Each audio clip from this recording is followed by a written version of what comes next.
बच्चों? Active students. Madam, active रहना जीवन में बहुत जरूरी है। जो एक्टिव नहीं रहते, जो सक्रिय नहीं रहते, वो खत्म हो जाते हैं, सब कुछ खो देते हैं। आज से 5 साल पहले एक कोट बनाया था मैंने, जो बोर्ड की बुकलेट में छपा करता था। 3 साल तक छपा, 4 साल तक छपा, जब तक बोर्ड की बुकलेट मिली। इस बार तो मिली नहीं है, पिछले साल भी नहीं मिली थी एडवांस में, फिजिक्स में। तो वो कोट था, be cool like an iceberg, हिमखंड की तरह शांत रहो, बट रिमेन एक्टिव, परंतु सक्रिय रहो, लाइक एन आंट, एक चींटी की तरह सक्रिय रहो। चींटी हम देखते हैं हमेशा सक्रिय रहती, कुछ ना कुछ करती रहती है। तो कछुआ भी अगर धीरे धीरे लगातार चलता रहे, भले धीरे चल रहा है, जैसे कि तुमने कहानी सुनी कछुए और खरगोश की, भले वो धीरे चल रहा है, अल्टीमेटली रेस जीत जाता है वो। पुरानी कहानी में तो जीत ही जाता है, नए लोग बनाते हैं जैसी मर्जी। तो भले हम धीरे धीरे चलें, पर अगर रेगुलर चल रहे हैं, तो तुम देख रहे हो फिजिक्स में कोर्स खत्म भी होने वाला है, थोड़े टाइम में खत्म हो जाएगा। तो ट्रांजिस्टर पढ़ रहे थे हम लोग। ट्रांजिस्टर में तुमने सीखा 2 तरह के transistor, FET, BJT। Bipolar junction transistor में फिर से 2 तरह के, NPN and PNP। NPN is fast acting because majority charge carrier are electrons.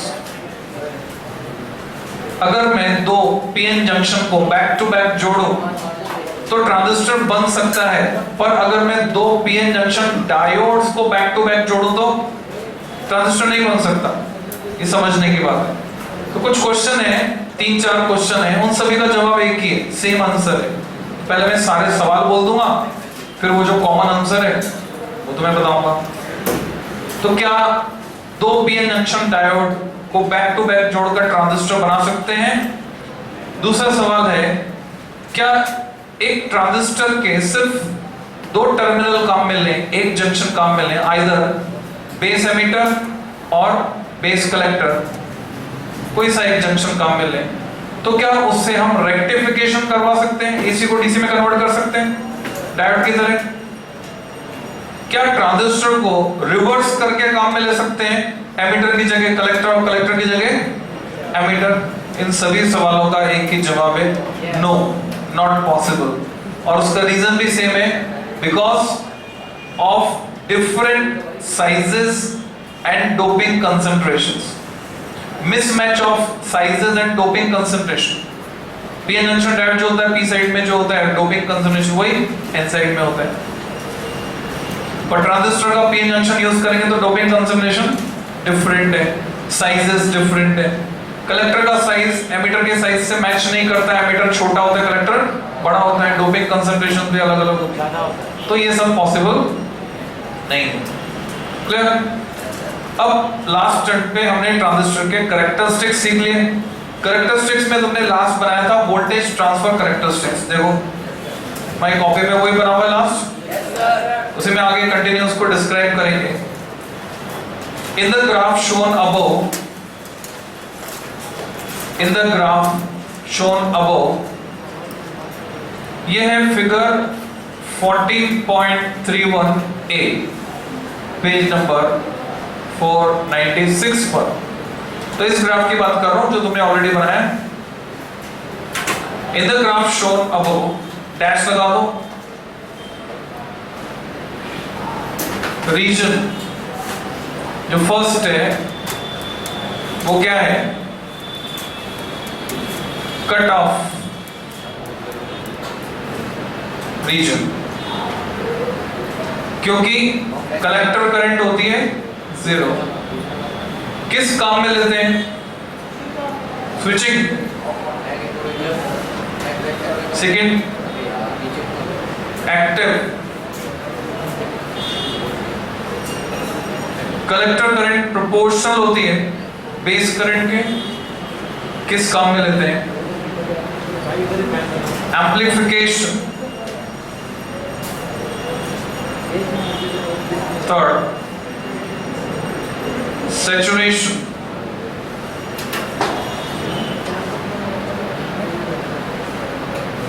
IC is constant and is maximum. इसका फिर स्विचिंग में रोल है, स्विचिंग में काम में लेते हैं।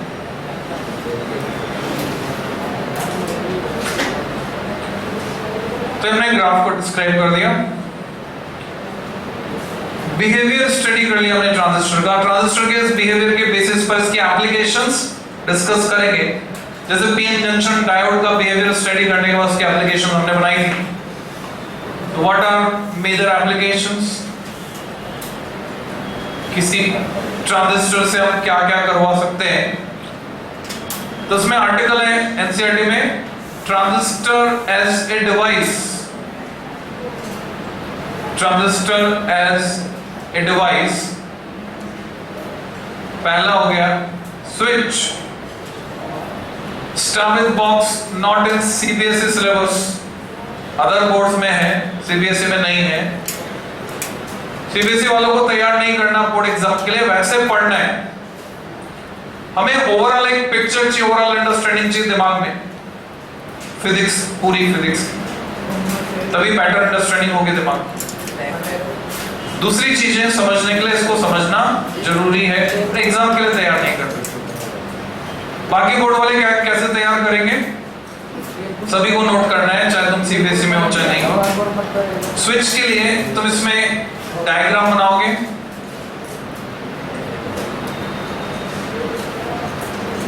14.31 A and B एक सर्किट डायग्राम है, वही जो लॉजिकली तुम्हें सिखाया था कल, सर्किट तुम बना सकते हो।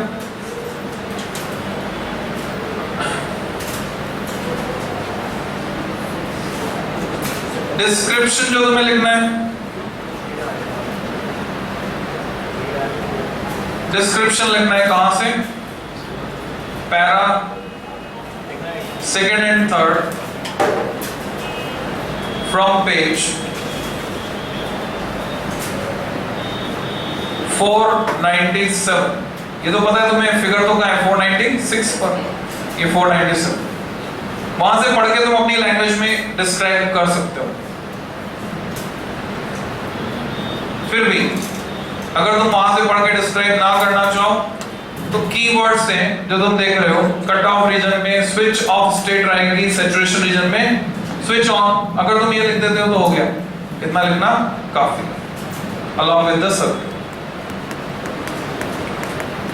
अगली एप्लीकेशन एम्पलीफायर, ट्रांजिस्टर एम्पलीफायर की तरह कैसे काम करेगा वो समझना।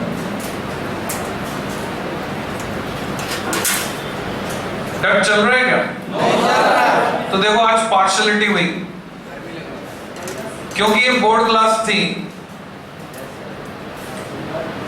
देखा तुमने? लड़ो मत सर, अरे लड़ो मत यार। नीचे मेरे को बोला कि डट सही हो गया, पर डट तो हमें चलाया नहीं। मारो नहीं बोले 4:30 बजे सही हो गया, सही हो चुका है डट। चलाओ चलाओ जल्दी।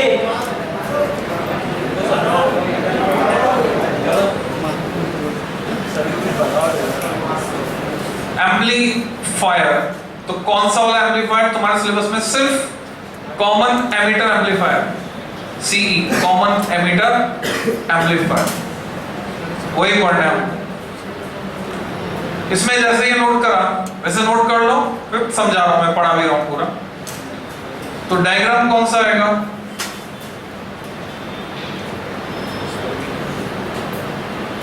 डायग्राम आएगा 14.31 ए। ये तो आ गया ग्राफ। बताओ ए ग्राफ है या बी ग्राफ है?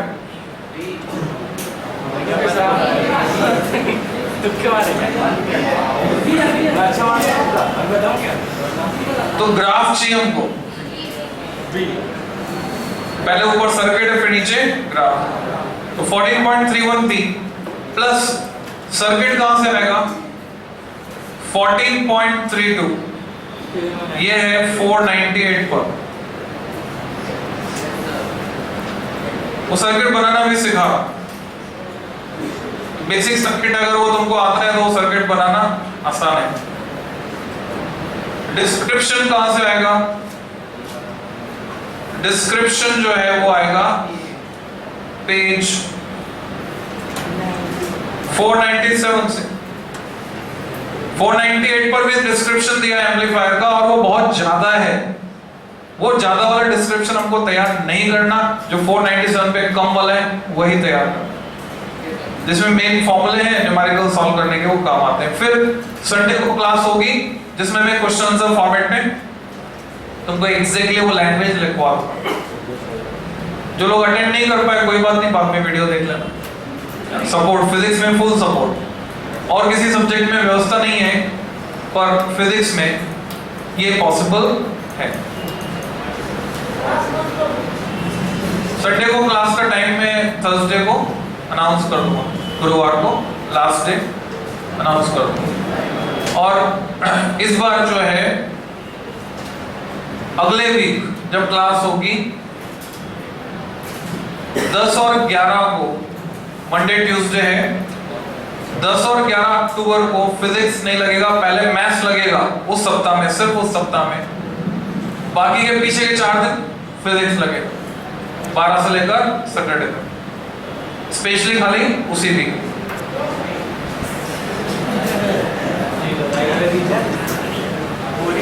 तो ये सर्किट बनाना सीखते हैं, एम्पलीफायर को एम्पलीफाई करने, कॉमन एमिटर कॉन्फ़िगरेशन तो तुम पहचान सकते हो, पहचानो।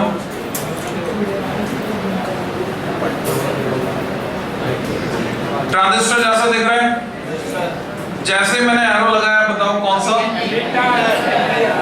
NPN, it is NPN transistor.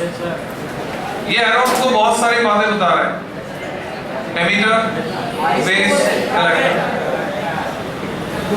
जैसे मैंने इसको अर्थ के सिंबल से जोड़ा, कॉमन एमीटर कॉन्फ़िगरेशन, ठीक है? हाँ बोलो।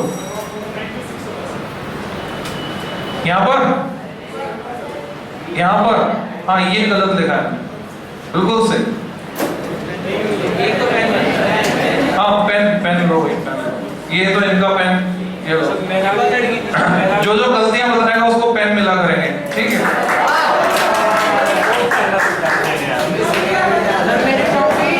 तो गलती ढूंढो अभियान।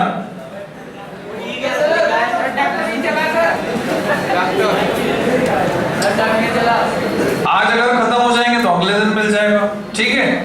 मतलब गलती ढूंढ सकते हो, ऐसा नहीं कि आज की गलतियां खत्म हो गई। अगर मैं आगे गलती करता हूँ ढूंढ के बता सकता हूँ। और क्वेश्चन पूछूंगा उसके लिए मुझे पेन देना होगा, तो मैं बता दूंगा कि हमें इस क्वेश्चन में पेन मिलेगा। ओके, ये सर्किट है। और अब की बार एम्पलीफायर में, जैसे कि यहाँ एम्पलीफायर में तुम देख रहे हो कोई मीटर नहीं लगा हुआ है, तो मुझे किसी मीटर की जरूरत नहीं है, ना तो मुझे करंट नापनी है, ना तो मुझे वोल्टेज नापनी है, तो किसी मीटर की जरूरत नहीं है। तो डायरेक्ट क्या करता हूँ, रेजिस्टेंस लगाता हूँ। कैपिटल आर से भी दिखा सकते हैं, स्मॉल आर से भी दिखा सकते हैं। अगर इसको कैपिटल आर से दिखाएंगे तो कंबाइंड वाले को स्मॉल आर से, और इसको स्मॉल आर से दिखाएंगे तो कंबाइंड वाले को कैपिटल आर से। इनपुट रेजिस्टेंस या बेस रेजिस्टेंस आरबी से मैं इसको दिखा सकता हूँ, आरआई से दिखा सकता हूँ। बायसिंग करेंगे बेस को, जो कि पी टाइप है, forward bias base emitter junction को, तो इधर बैटरी का पॉजिटिव लगेगा, इधर नेगेटिव लगेगा। एनसीईआरटी में इसको भी वेरिएबल बनाया हुआ है क्योंकि कॉपी पेस्ट किया उन्होंने, बट यहां पर हमें वेरिएबल नहीं चाहिए, वेरिएबल की रिक्वायरमेंट नहीं है। रीजन क्यों नहीं है? एम्पलीफायर है, हम बदलने की जरूरत पड़ती है क्या वोल्टेज को? नहीं पड़ता। इधर इस रेजिस्टेंस को एनसीईआरटी में तो सीधे लगा हुआ, वर्टिकली लगाएंगे सिमेट्री मेंटेन करते हुए। आर एल कह सकते हो, आर सी कह सकते हो। और लार्ज रिवर्स बायस देना है, कलेक्टर एन टाइप है, प्लस माइनस, बड़ी बैटरी।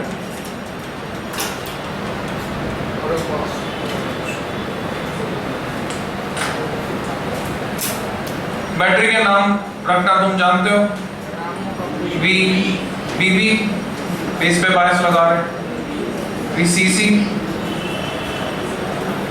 अभी तक तो ट्रांजिस्टर के खुद के भोजन की व्यवस्था हुई है, इसको अभी जिम्मेदारी नहीं दी हमने, इसको काम सौंपते हैं। अब की बार इसको एम्प्लीफिकेशन करना है। जैसे फॉर एग्जांपल मैं जो बोल रहा हूं, ये डिवाइस जो वहां लगा हुआ उसको एम्पलीफाई कर रहा है, ये ट्रांसमिट कर रहा है। ट्रांसमिशन कैसे हो रहा है वो भी सीखेंगे, आज ही सीखेंगे। तो मैं एक सिग्नल इंप्लीमेंट करता हूं, ये वाली लाइन मत बनाना, ठीक है, जो मैं डॉटेड से दिखा रहा हूं उसको मत बनाना, क्योंकि तुम्हें काटना पड़ेगा, मुझे सिर्फ मिटाना पड़ेगा, इसमें मॉडिफिकेशन होगा आगे। ये है इनपुट सिग्नल, जो मैं बोल रहा हूं वो कैसा है, एसी, अल्टरनेटिव नेचर का, साइनोसॉइड से इसमें। तो सिंपलेस्ट फॉर्म में अगर किसी साइनोसॉइड को लेते हैं तो साइनोसॉइडल टाइम के साथ इनपुट सिग्नल कैपिटल वी आई से दिखा रहा हूं, स्मॉल वी आई से भी दिखा सकते थे, कोई सा एक नोटेशन उसको फॉलो करना है। ये इनपुट सिग्नल है वी आई, मतलब जो मैं बोल रहा हूं माइक के थ्रू जा रहा है, उसको रिप्रेजेंट किया। तो तुम जो सुन रहे हो वो स्पीकर के थ्रू आ रहे हैं आफ्टर एम्प्लीफिकेशन। तो या तो मैं यहाँ पे स्पीकर लगा सकता हूं, एनसीईआरटी में क्या लगा हुआ है, आउटपुट दिखाया है, एसी आउटपुट। तुम इमेजिन कर सकते हो जैसे, तो यहां पर स्पीकर है, आउटपुट, और इधर जो आउटपुट मिल रहा है वो कैसा मिल रहा है, small change in base current. ये हो गई एमीटर करंट, एग्जिट करेगी, बेस करंट एंटर करेगी, कलेक्टर करंट भी एंटर करेगी, क्योंकि आई का उल्टा होगा, आई जो करेगी। तो अगर मैं यहाँ पे वीओ आउटपुट वोल्टेज दिखाता हूँ, पिछली बार मैंने स्मॉल वीओ से दिखाया था, अभी मैं कैपिटल वीओ से दिखा रहा हूँ उसको। तुम्हें शायद याद रही होगी वो इक्वेशन एक हमने लिखी थी, VO equal to VCC minus ICR.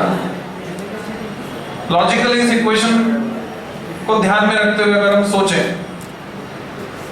Crest trough, जब ये क्रेस्ट आया इसने सपोर्ट किया वीबीबी को, इसके बायस को सपोर्ट किया, इसके बायस को सपोर्ट किया, तो बेस एमिटर बायस बढ़ गया, बेस एमिटर बायस बढ़ गया तो बेस करंट बढ़ गई, बेस करंट बढ़ गई तो कलेक्टर करंट को बढ़ाएगी, कलेक्टर करंट अगर बढ़ेगी तो ये वीओ कम हो जाएगा, वीओ कम हो जाएगा मतलब ये तो जाएगा ऊपर की तरफ और यहां पर ये जाएगा नीचे की तरफ विद लार्जर एम्पलीट्यूड। एम्पलीट्यूड ज्यादा क्यों, small change in base current in micro ampere produces large change in collector current in milli ampere. तो ये वेरिएशन हमें मिलता है, और इसको देखकर हमें कह सकते हैं input and output are in opposite phase, दोनों signal 180 out of phase. Amplification कैसे हो रहा है वो समझना है हमको। और ये जो डॉटेड लाइन बनाई इसकी डिटेल बताया था पहले। ये माइक है, मैं जो बोल रहा हूं, मैं चाहता हूं मैं जो बोल रहा हूं वो सिग्नल तो आगे जाए, पर इधर से ये जो डीसी वोल्टेज है इसको नहीं मिले। अगर ये डीसी वोल्टेज इसको मिलेगी तो दोनों एसी और डीसी में जो इंटरफेरेंस होगा उससे डिस्टरबेंस क्रिएट होगा। तो मुझे एक ऐसा डिवाइस चाहिए जो एसी को तो जाने दे और डीसी को रोक दे, जानते हो, कैपेसिटर। तो मैं यहां पे लगा देता हूं एक कैपेसिटर। तुमसे एक नंबर में सवाल पूछा जाता है, what is the role of capacitor C1? तो जवाब है it is DC blocking capacitor. इधर वाली डीसी को इधर माइक तक नहीं आने देगा, पर माइक वाले एसी सिग्नल को उधर जाने देगा। सिमिलरली इस स्पीकर तक अगर ये डीसी पहुंचेगी तो जो आवाज तुम सुन रहे हो उसके अलावा एक कांस्टेंट साउंड और आएगी, एडिशनल घूम करके एडिशनल साउंड आएगी, वो नहीं डिजायर्ड है, हम नहीं चाहते वो साउंड आए। तो यहां पर भी हम क्या करते हैं, डीसी को ब्लॉक करने के लिए कैपेसिटर लगा C2, डीसी ब्लॉकिंग कैपेसिटर। बन गया सर, ये हो गया एम्पलीफायर कॉमन एमिटर कॉन्फ़िगरेशन में एनपीएन ट्रांजिस्टर, अगर तुमसे बोले पीएनपी के लिए बनाओ तो बना सकते हैं, बस बैटरी की पोलैरिटी को रिवर्स करना हो, अकॉर्डिंगली करना हो।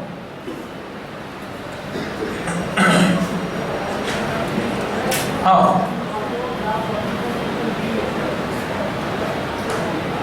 ग्राफ 14.31b है, वो तो सेम करेक्शन हो गया, तुमने नया कुछ नहीं ढूंढा तो तुमको लो बजट पेन दे देंगे।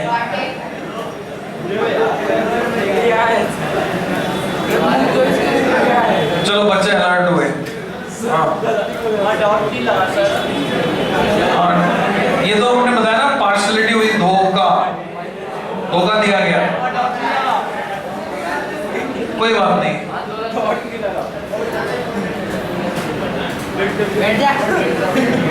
जो एम्पलीफाइड है फ्लक्चुएटेड नहीं है, वो एक्चुअल में मैंने तुमको बोला सिंपलेस्ट फॉर्म में हमने लिया है, कॉम्प्लिकेटेड में बनाऊंगा तो समझ में नहीं आएगा। फ्लक्चुएट नहीं कर रहा है, जो बोल रहा हूं वही पढ़ा होगा, एम्पलीफाई होकर मिल रहा है, लाउडनेस बढ़कर। एम्पलीट्यूड और इंटेंसिटी का रिलेशन तुमने पढ़ा है, I प्रोपोर्शनल A स्क्वायर। तो एम्पलीफायर हमने पढ़ लिया, ठीक है। क्या क्या नोट करना है उसमें, ये है सर्किट, ये वाला है, कैसे बनता है, लॉजिक समझ में आ गया। नेक्स्ट, तीसरी एप्लीकेशन, थर्ड, तो इधर से मैं इधर जा रहा हूं, third, feedback amplifier transistor acting as oscillator. Feedback ये एज ए डिवाइस में नहीं है, डिवाइस में दो ही है, अलग से अगले पेज पर। Feedback amplifier transistor acting as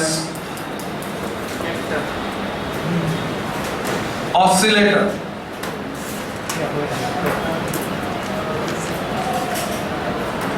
तुमने एक खास बात नोट की कि इनपुट और आउटपुट के बीच में 180 का फेज डिफरेंस है। अगर कॉमन बेस कॉन्फ़िगरेशन होता है तो इनपुट और आउटपुट सेम फेज में होते हैं, कॉमन एमिटर में सेम फेज में, सॉरी कॉमन बेस में सेम फेज में, कॉमन एमिटर में अपोजिट फेज। इसमें लगाओगे स्टार विद बॉक्स। इसका इतिहास अगर मैं तुमको बताऊं, 1997 आज से लगभग 20 साल पहले, लगभग 20 साल पहले जब पेपर हुआ मार्च में, यानी वो 1996 सेशन का पेपर था जो 97 में हुआ। उस समय ये सिलेबस में नहीं हुआ करता था जैसे आज नहीं, और 1997 मार्च में पेपर में ये सवाल आ गया 5 नंबर। तो उस साल जिन जिन बच्चों ने इस क्वेश्चन को अटेम्प्ट किया था उन सबको 5-5 नंबर बोनस मिले सीबीएसई के इतिहास में, क्योंकि किसी नेता का कोई बच्चा भी फंस गया था, वो फेल हो रहा था, तो 5 नंबर बोनस मिल गया तो वो पास हो गया, तो सभी को बोनस दिया गया, 5 नंबर बोनस हुए। फिर 1997 से सिलेबस में इसको जोड़ दिया गया और 2013 तक ये सिलेबस में था। 2013 के बाद इसको सिलेबस से फिर से हटा दिया। बाकी बोर्ड वाले बच्चों को तैयार करना है, सीबीएसई वालों को नहीं करना है, क्योंकि राजस्थान बोर्ड में, एमपी बोर्ड में, बिहार बोर्ड में पुराना सिलेबस ही चल रहा है सीबीएसई।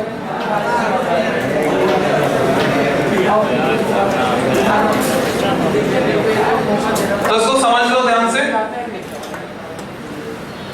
और ये इसलिए भी काम का है कि आगे जो कम्युनिकेशन सिस्टम हम पढ़ने जा रहे हैं, या तुम जानने में इंटरेस्टेड होगी इससे ट्रांसमिशन कैसे हो रहा है, ईएम वेव कैसे जनरेट हो रही है, और वो ईएम वेव को वो डिटेक्टर रिसीवर कैसे डिटेक्ट कर रहा है, तो तुम्हें समझ में आएगा ये कैसे हो रहा है, तो उसको समझ लो।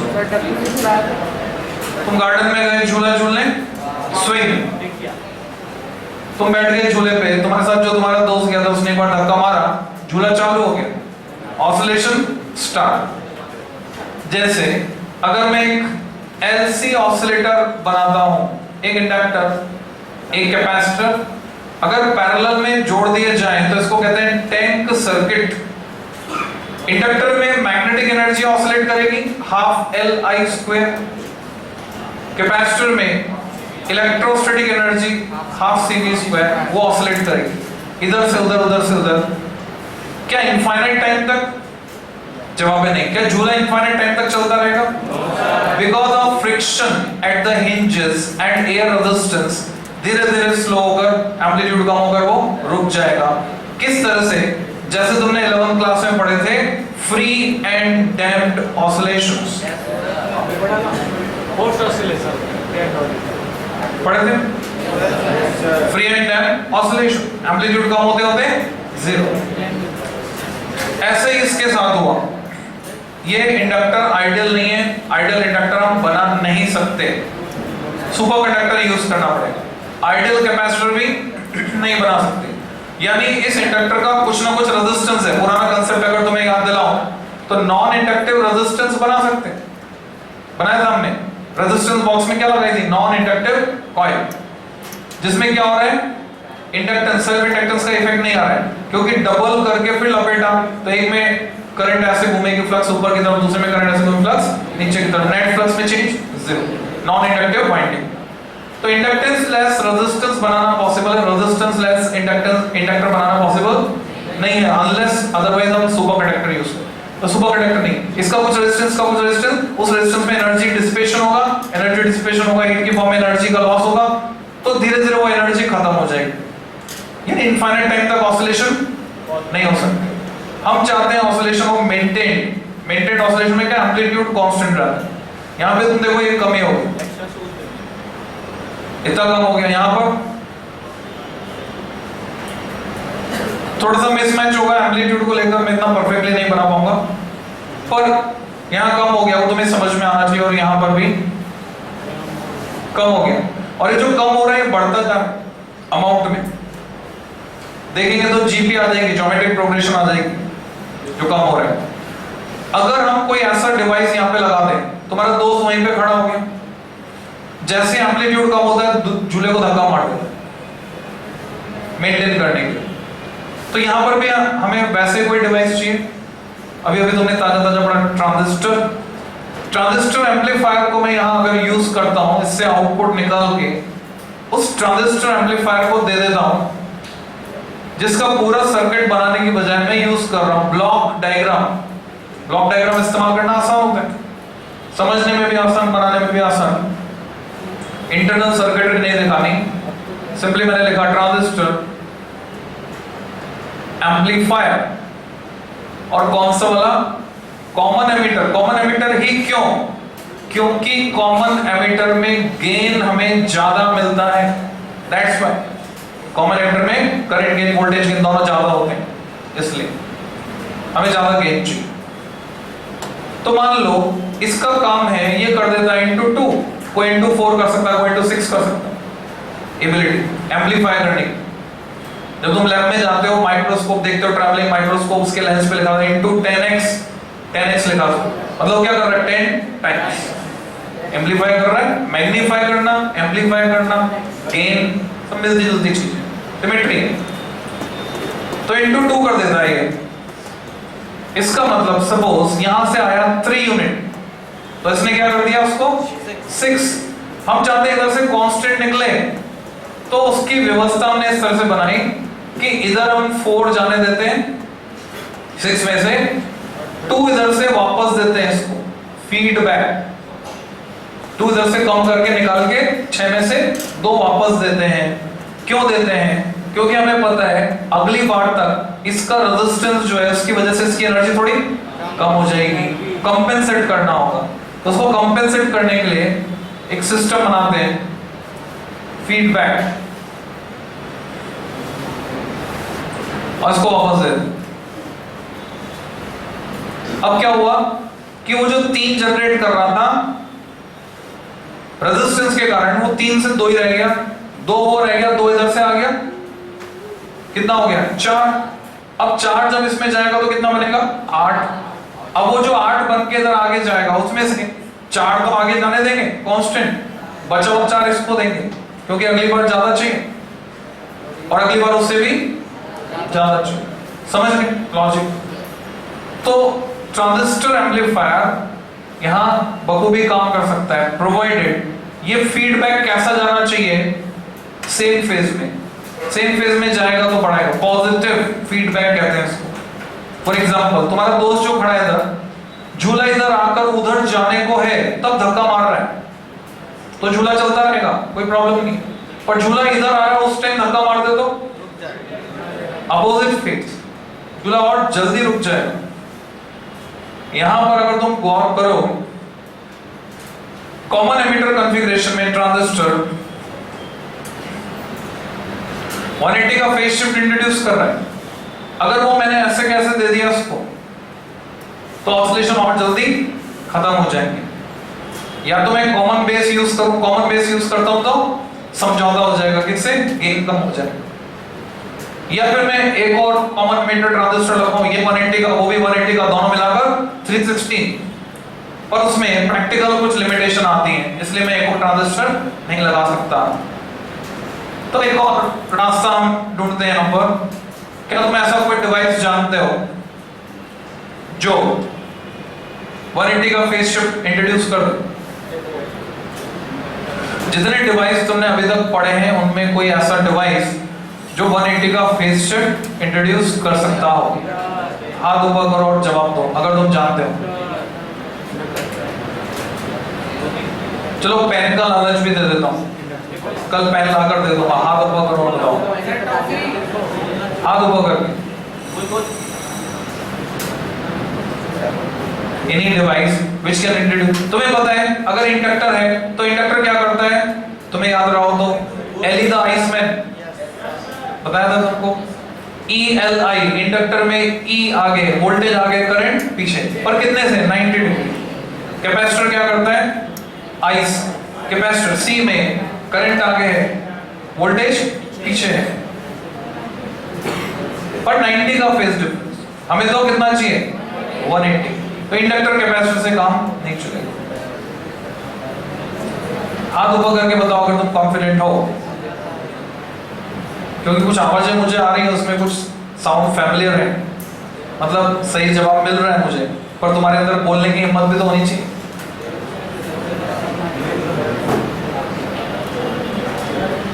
ओके, दिस ट्रांसफॉर्मर, अगर तुम्हें याद आ रहा हो, एक मैंने स्लाइड दिखाई थी तुमको, ट्रांसफॉर्मर में एक साइड तो ऐसे लपेटा कॉइल को, प्राइमरी को, सेकेंडरी को रिवर्स वे में लपेट दिया, तो क्या होगा? 180 का फेज डिफरेंस, फेज शिफ्ट आता है इनपुट और आउटपुट के बीच। टाइम डिले तो आएगा ही सही, फेज शिफ्ट भी आएगा। तो हम एक ट्रांसफॉर्मर की मदद ले सकते हैं फेज शिफ्ट इंट्रोड्यूस करने के लिए, तो काम बन जाएगा। तो तुम्हें यहाँ पे ये भी समझना था, फीडबैक पॉजिटिव। मान लो तुम कहीं गए, उन्होंने कोई चीज खिलाई, तुमने बोला बहुत अच्छी लगी तो और मिलेगा खाने को, तुमने बोला नहीं खराब लगी तो और नहीं मिलेगा। यानी पॉजिटिव फीडबैक चीजों को बढ़ाता है, नेगेटिव फीडबैक खत्म कर देता है। टीचर का फीडबैक दिया तुमने, पता नहीं क्या पढ़ाते, कुछ समझ में नहीं आता, तो धीरे धीरे धीरे धीरे वो टीचर आउट होते चले जाएंगे। ठीक है, तो पॉजिटिव फीडबैक, यहाँ पॉजिटिव चाहिए हमको। तो अब मैं इसका डिटेल डायग्राम बनाकर पूरा फंक्शन तुम्हें समझा रहा हूं। उससे पहले एक बात का जवाब और दो। अगर मैंने इस LC ऑसिलेटर को यहां से काट दिया, यहां से निकाल के यहाँ बोर्ड पे बता रहा हूं, तो बोर्ड पर देखोगे तो फायदा होगा, चाहे ABCD तुमको आती हो नहीं आती हो, जितना कुछ सीख सकते हो उसकी संभावना है, यहाँ पे देखते रहो। तो चाहे तुमने पिछले लेक्चर अटेंड किया नहीं किया, कल से प्रॉब्लम खत्म हो जाएगी, कल से समझ में आएगा। अगर तुम आज नहीं आए हो, लॉजिक गेट से समझ में आएगा, फिर कम्युनिकेशन सिस्टम आएगा। तो मैंने इसको यहाँ लगा दिया, ये इंडक्टर और ये कैपेसिटर तुम्हें नहीं लगाना है, तुम्हें बस समझना है। Will it make any difference? तुम्हारा दोस्त पहले इधर खड़ा था, धक्का मार रहा था, झूला चल रहा था, अभी उसके इंटरेस्ट की चीजें वहां से हट गई, अब इधर है उसके इंटरेस्ट की चीजें, उधर सामने आ गया। अब वो धक्का मारने के बजाय क्या करता है? झूले को खींच लेता है, झूला चलता रहेगा। It doesn't make any difference.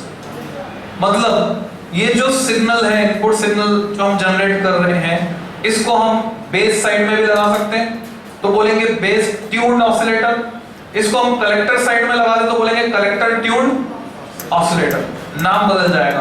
पुरानी एनसीईआरटी में सर्किट डायग्राम था बेस ट्यून्ड ऑसिलेटर का, वो मैं यहाँ पे बनवा रहा हूँ। नहीं, अभी करंट एनसीईआरटी में सर्किट है कलेक्टर ट्यून्ड ऑसिलेटर का, वो ऑलरेडी एनसीईआरटी में है तुम्हारे पास, तो तुम्हारे पास दोनों सर्किट हो जाएंगे, दोनों की समझ हो जाएगी।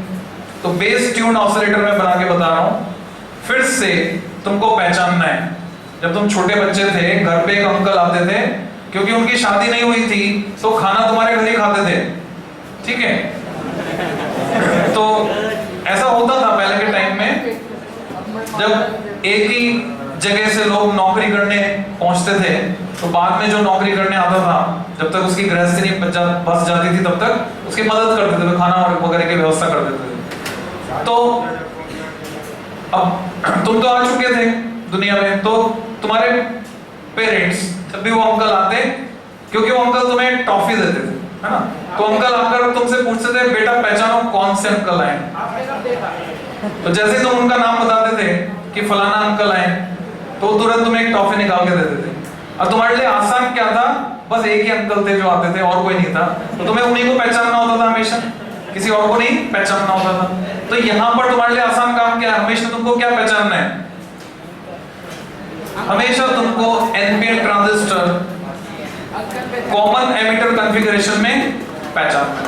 तो again it is NPN transistor in common emitter configuration. Exam में पूछा जाता है, एक नंबर मिलता है इसका कॉन्फ़िगरेशन पहचानने का, पर तुम्हें बता दो हमेशा यही पहचानना है तुम्हें, कॉमन एमिटर कॉन्फ़िगरेशन, यही तुम्हारे सिलेबस में।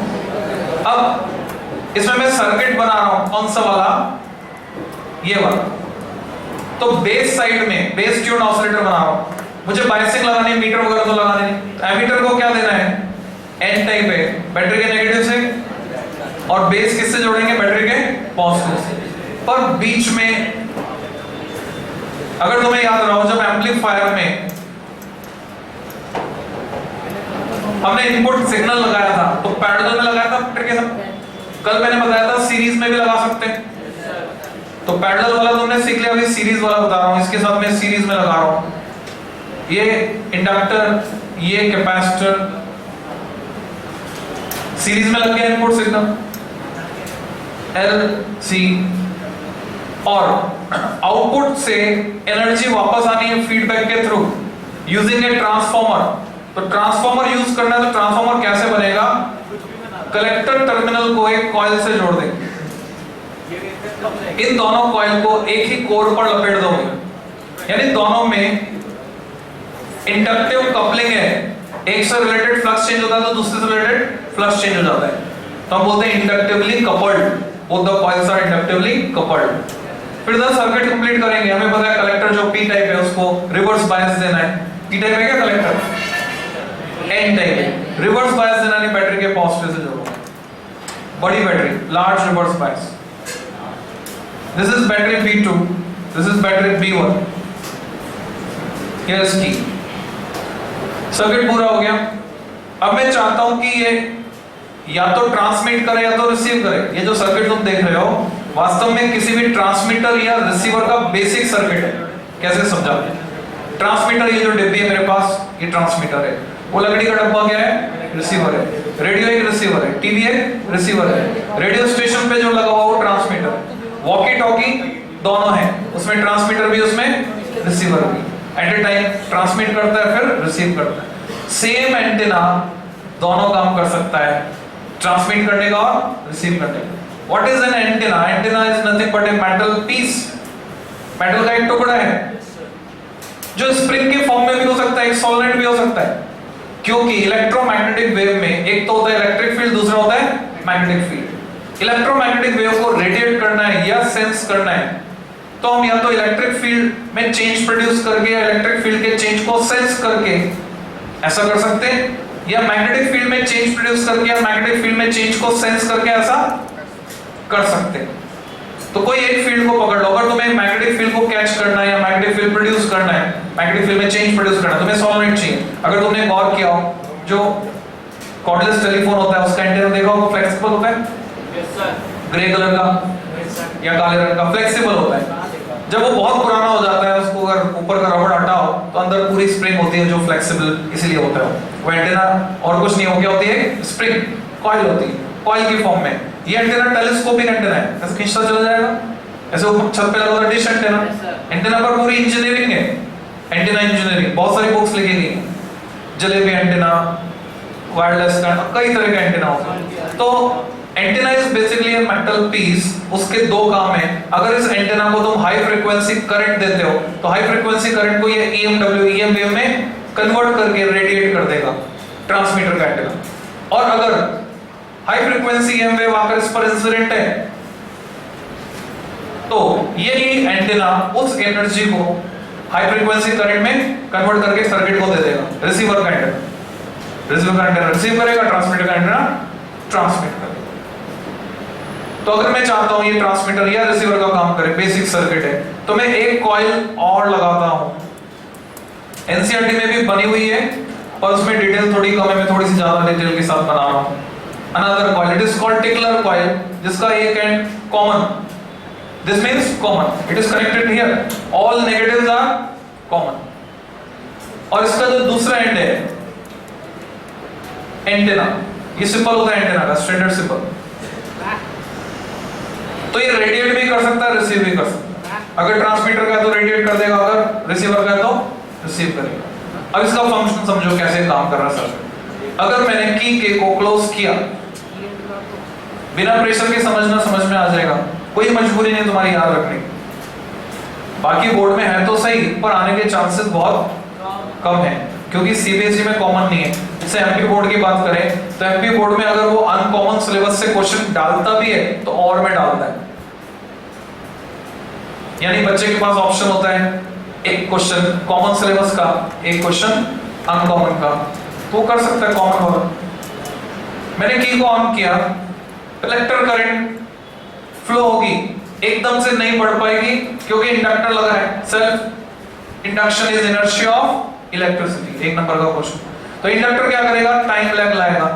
कलेक्टर करंट धीरे धीरे धीरे धीरे बढ़ने की कोशिश कर रही, तो कलेक्टर करंट अगर बढ़ेगी तो इससे रिलेटेड फ्लक्स चेंज होगा, और वो इससे इंडक्टिवली कपल्ड, तो इससे रिलेटेड फ्लक्स भी मैग्नेटिक फ्लक्स चेंज होगा। इलेक्ट्रोमैग्नेटिक इंडक्शन के कारण इसमें ईएमएफ इंड्यूस होगा। वो ईएमएफ मान लो बैटरी B1 जो वोल्टेज लगा रही है उसके सपोर्ट में, मान लो बैटरी B1 का वोल्टेज 1.5 वोल्ट 1.5 और इसका 1 वोल्ट, तो 1 वोल्ट और 1.5 वोल्ट सीरीज में सपोर्ट में आ गए, तो टोटल कितना हो गया 2.5। सपोर्ट में आ गए तो बेस एमिटर बायस बढ़ जाएगा, बेस एमिटर बायस बढ़ गया तो बेस करंट बढ़ेगी, बेस करंट बढ़ेगी तो कलेक्टर करंट को बढ़ाएगी। ग्राफ खींचे देखो तुम, अगर बेस करंट बढ़ेगी तो कलेक्टर करंट भी बढ़ेगी, कलेक्टर करंट बढ़ेगी तो फ्लक्स और बढ़ेगा, और बढ़ेगा तो और बढ़ाएगा। जैसे मेरा हाथ अभी पंखे तक पहुंच रहा है, मुझे सीढ़ी मिल गई तो मैं ट्यूबलाइट तक पहुंच जाऊंगा। बढ़ने का साइकिल चलेगा, कब तक, छत से ऊपर तो नहीं जा सकता, छत मुझे रोक देगी।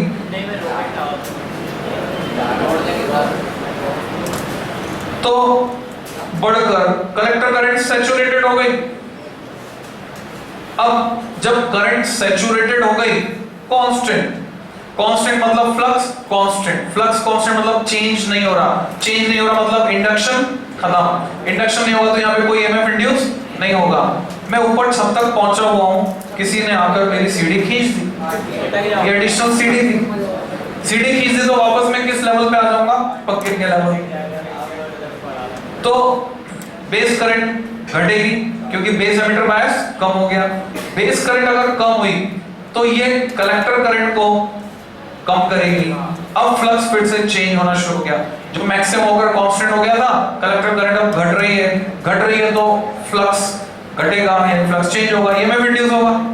अब की बार जो ईएमएफ इंड्यूस होगा इसके अपोजिशन में होगा, डायरेक्शन चेंज होगी, अपोजिशन में होगा मतलब इसको अपोज करेगा। अपोज करेगा मतलब जिसने सीढ़ी हटाई थी उसने मेरे पैरों के नीचे गड्ढा खोदना भी शुरू कर दिया, तो बेस करंट और कम होगी, बेस करंट और कम होगी तो कलेक्टर करंट और कम होते होते होते होते, जैसे झूला बीच में आके रुकता नहीं इनर्शिया के कारण, दूसरी साइड निकल जाता है। तो मिनिमम वैल्यू जो इस बैटरी ने सर्किट में मेंटेन करके रखी थी वहां पे नहीं रुकेगी करंट, उससे भी नीचे, बिलो दैट नीचे चले जाएगी, इतना नीचे चले जाएगी, कट ऑफ तक पहुंच जाएगी, जीरो स्टेट तक पहुंच जाएगी। जब वो कट ऑफ तक पहुंचेगी, जैसे झूला दूसरे एक्सट्रीम तक पहुंचता है तो अब रीस्टोरिंग फोर्स उसको वापस लाने की कोशिश करता है। ये बैटरी वापस उसको मेंटेन करने की कोशिश करेगी, क्योंकि मिनिमम जो इतना मेंटेन किया उससे कम हो गई है, तो मेंटेन करने की कोशिश करेगी। कैपेसिटर का भी इसमें रोल होता है, कैपेसिटर सपोर्ट करता है, तो ये मेंटेन करने की कोशिश करती है, करंट को थोड़ा सा बढ़ाएगी। करंट थोड़ी सी बढ़ी, करंट थोड़ी सी बढ़ी, फिर से फ्लक्स पॉजिटिव साइड में आ गया, नेक्स्ट साइकिल स्टार्ट हो गया। इस तरह से साइकिल्स चलेंगे, करंट बार बार बढ़ेगी घटेगी बढ़ेगी घटेगी, इसमें ऑसिलेशन होंगे मैग्नेटिक फील्ड के, इसमें ऑसिलेशन होंगे इलेक्ट्रिक फील्ड के। ये ऑसिलेशन इस कॉइल की मदद से एंटीना से कहां जाएंगे, एटमॉस्फेयर में, इन फॉर्म ऑफ EMW, अगर ये ट्रांसमीटर का एंटीना है। फिर मेरे पास चॉइस है कि जो फ्रीक्वेंसी है वो उसको मैं कंट्रोल कर सकता हूं, ये मैंने वेरिएबल कर दिया कैपेसिटर को। तो तुम्हें याद रहो एसी में तुमने फॉर्मूला पढ़ा था, resonant frequency FR equal to 1/2 by under root of LC। तो C की वैल्यू को चेंज करके अपने सर्किट की फ्रीक्वेंसी चेंज कर सकता हूं। फॉर एग्जांपल मान लो ये रिसीवर का सर्किट है, अभी तो बोला ट्रांसमीटर का, और रिसीवर का है। रिसीवर मतलब रेडियो रिसीवर। अब तुम्हारे पास यहाँ पे अवेलेबल है 92.7 के सिग्नल, 94.3, 95 मेगाहर्ट्ज FM के सिग्नल, उसमें से तुम सुनना चाहते हो 92.7 को, तुमने इसकी फ्रीक्वेंसी को C की वैल्यू को एडजस्ट किया इस तरह से कि फ्रीक्वेंसी हो गई 92.7। तो इस सर्किट की फ्रीक्वेंसी है 92.7। यहाँ पर तीनों सिग्नल और बाकी भी सिग्नल मान अवेलेबल है, पर यहाँ से यहाँ जो अपनी एनर्जी ट्रांसफर कर पाएगा बिकॉज ऑफ रेजोनेंस वो होगा 92.7। समझ गए? तो रिसीवर ऐसे काम करता है, ये रिसीवर का बेसिक सर्किट और ट्रांसमीटर का बेसिक सर्किट। ये कहानी खत्म। एक दो बातें और लिखनी हो लिख लो। Transistor is over. Base tune, collector tune समझ में आ गया? जब भी आर्टिकल को दोबारा पढ़ो, वो एग्जांपल झूले वाला याद कर लेना, उधर से धक्का मारना, इधर से धक्का मारना, सब कुछ सिमुलेट हो जाएगा बड़ी आसानी से, तुम इसको याद रख पाओ, रटने की जरूरत नहीं पड़ेगी। नोट करो तो ठीक, नहीं नोट करो तो कोई बात नहीं। अगर मैं इसको यहां से हटाकर C के साथ जोड़ दूं, और C में जो ये दूसरी कॉइल है, इसको L बोला, इसको L डैश, इसको बोल दिया L डबल डैश, तो मैं L डैश को यहां लगा दूं बेस के साथ और इस पार्ट को उधर लगा दूं, तो बोलेंगे कलेक्टर ट्यून्ड ऑसिलेटर। ये सिचुएशन हो जाएगी। Next article is heading transconductance. लिखवा दिया था क्या? नहीं देखो, ट्रांस कंडक्टेंस। ये एक टर्म है, सीधे सीधे एक नंबर पे पूछ लेते हैं। Trans, TRNS, transconductance. तो कंडक्टेंस तो तुम जानते हो, रेजिस्टेंस का रेसिप्रोकल कंडक्टेंस। वोल्टेज का रेशियो करंट के साथ लो तो रेजिस्टेंस, करंट का रेशियो वोल्टेज के साथ लो तो कंडक्टेंस। कौन से सिंपल से दिखाते हैं? Capital G। कई बच्चे कंफ्यूज होते हैं, बोलते सिग्मा से, सिग्मा से दिखाते हैं कंडक्टिविटी को, कंडक्टेंस को दिखाते हैं कैपिटल G से। यहां जो ट्रांस कंडक्टेंस है उसको हम दिखाने वाले हैं स्मॉल g से, स्मॉल g से दिखाओ, और उसमें सबस्क्रिप्ट लगाओ m, क्योंकि दो सर्किट हैं उनकी म्यूचुअल ट्रांस कंडक्टेंस हम निकाल रहे हैं, म्यूचुअल निकाल रहे हैं, एक इनपुट सर्किट एक आउटपुट सर्किट, तो m से म्यूचुअल और ये g कंडक्टेंस, ये स्पेशल सिंबल इसका Gm, इससे दिखाएंगे। अंदाजा लगाने की कोशिश करो क्या होती होगी। करंट का रेशियो वोल्टेज के साथ, दो सर्किट होते हैं ट्रांजिस्टर में, एक इनपुट साइड है आउटपुट साइड है, तो आउटपुट तो करंट लेंगे और इनपुट वोल्टेज, दोनों का रेशियो क्या कहलाएगा? Transconductance. लिख दो, it is ratio of change in, it is ratio of change in input current. सही बोल रहा हूं क्या? जो मैंने समझाया उससे मैं अलग बोल रहा हूं, तो सही लिखो, output current ratio of change in output current bracket में डेल्टा IC टू किसके साथ ratio? To change in input voltage, to change in input voltage bracket में delta V subscript BE, delta V subscript BE। Mathematically express कर दो, that is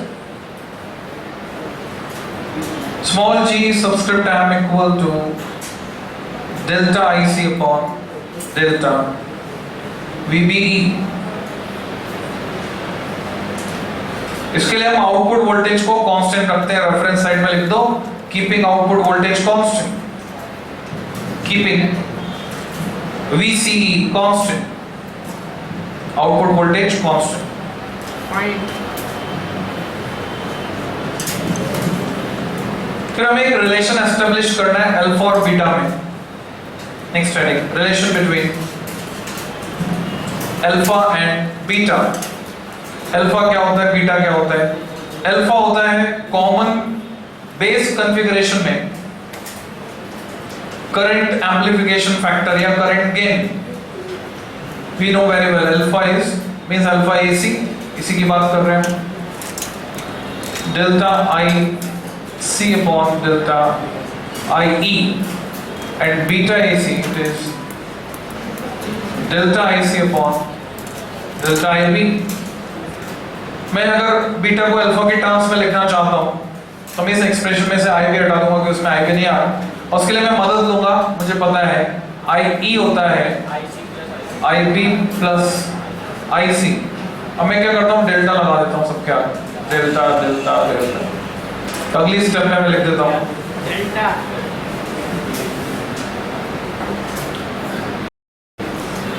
करवा दिया गया है. Delta IC upon delta IB minus delta IE minus delta IC. अगली step में divide कर देता हूं ऊपर नीचे, delta IC upon delta IE divided by delta IE upon delta IE minus delta IC upon delta IE. So what we get? Alpha upon 1 minus alpha. ये जो alpha है वो 0.9 के ऑर्डर का होता है, जबकि बीटा 50 के आसपास होता है. जब किसी न्यूमेरिकल में तुम्हें वैल्यू दी हुई हो, अगर वो वैल्यू 1 से ज्यादा है तो तुम ऑटोमेटिकली समझ जाओगे कॉमन एमिटर कॉन्फ़िगरेशन है. बोले करंट गेन इज 50, मतलब बीटा नहीं लिखा हुआ तो भी वो बीटा है, तुम्हें समझ में आ रहा है. Common emitter configuration, current gain is 0.98 alpha है. अंडरस्टूड. फिर स्टार मार्क करके एक और लिखोगे relation. Heading phase relation, important phase relation. Phase relation में तुम लिख सकते हो in common base amplifier, in common base amplifier comma current end voltage, sorry current end voltage मत लिखना, input and output signals. AC में चले गया था, करंट एंड वोल्टेज बोल रहा था. Input and output signals remain in same phase. In common base amplifier, input and output signals remain in same phase. But in common emitter amplifier,